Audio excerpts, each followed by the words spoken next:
เคประมาณพักนี้ประมาณ2 นาทีแล้วเราพร้อมไปกันเลยไปขึ้นต่อจนกว่าจะฮอดจุดหมาย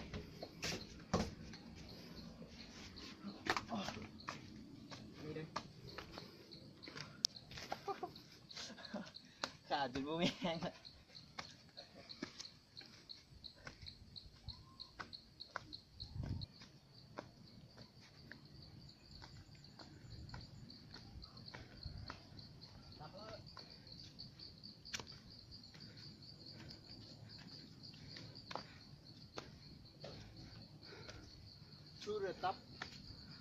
to the top 500 meter ไล่500 เมตรแล้วยังบ่ทันฮอตเป้าหมายเธออีก100 เมตรโอ้ my god เราต้องได้เดินขึ้นไปอีกไปกันเถอะ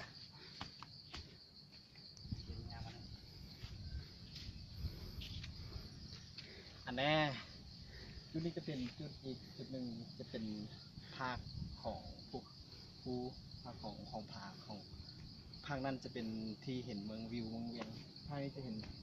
บ้านนาท้องแล้วก็บ้านนาม่วงก็ผางานต่างๆบ้านพวงเงินยูรุมนี่ไปกันต่อยังบุกถึงประมาณเท่าอีกประมาณ100 เมตร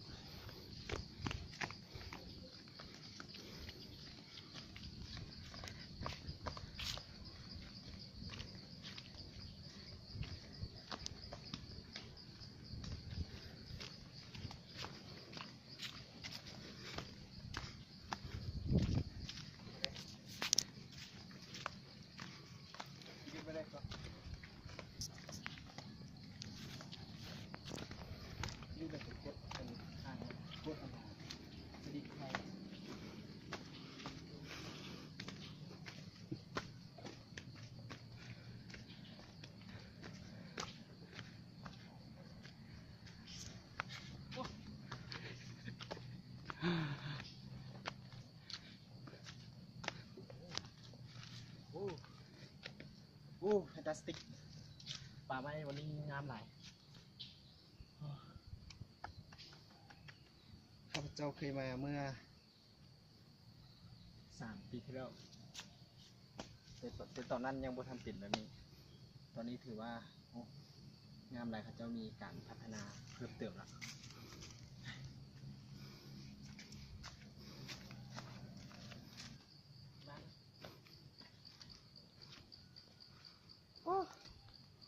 to on top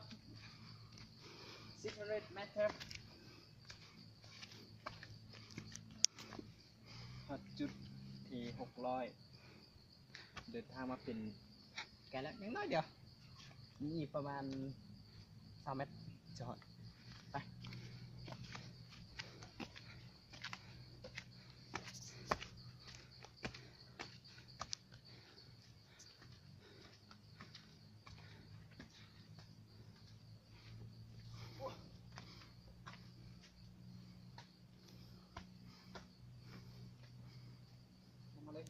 จริงๆเลย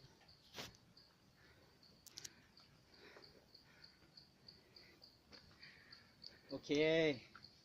เอาละป่ะโอเคแกะสิหอดแล้วนี่อีกประมาณน้อยเดียว10 เมตรขึ้นข้างในไปสู่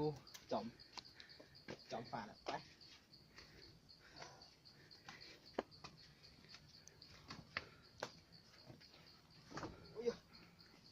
ระวังเด้อ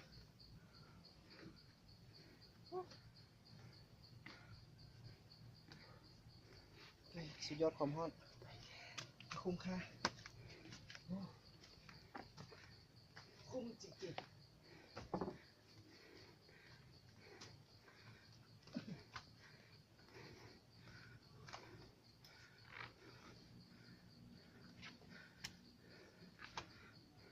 เดี๋ยวกัน stop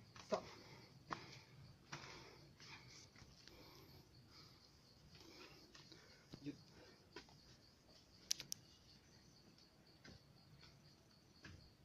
ไปเลย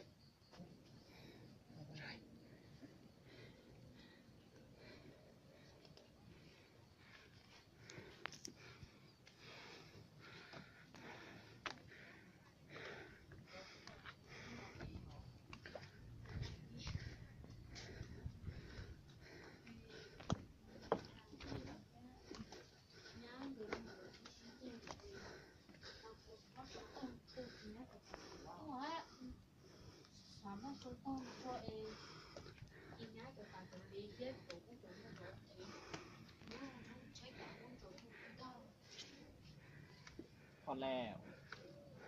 สวยงามแท้ๆพอละ